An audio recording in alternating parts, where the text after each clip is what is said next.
त्या भागाबद्दल माहिती घेतोय.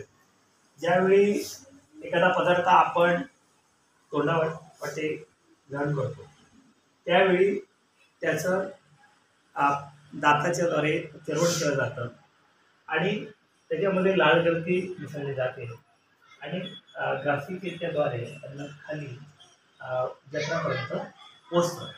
त्याच्यानंतर त्याच्यामध्ये रासायनिक पुढे अन्नावर प्रक्रिया होते. त्याच्यामध्ये विविध ग्रंथी त्याच्यामध्ये मिसळतात आणि नंतर ते लहान आतड्यामध्ये अन्न जात असतं, नंतर मोठ्या आतड्यामध्ये. अशा पद्धतीने ही अन्नाची ही जी काही प्रक्रिया आहे ती आपल्याला या संपूर्ण अन्न साखळीद्वारे आपल्याला लक्षात येते. या ठिकाणी सांगा, हे कुठला पार्ट आहे? त्या पद्धतीने हा पार्ट कुठला आहे? बरोबर. आणि ही काय दाखवलेलं आहे? बरोबर आहे. आणि हे जे दिसत आहेत ते कुठल्या आतडे आहेत?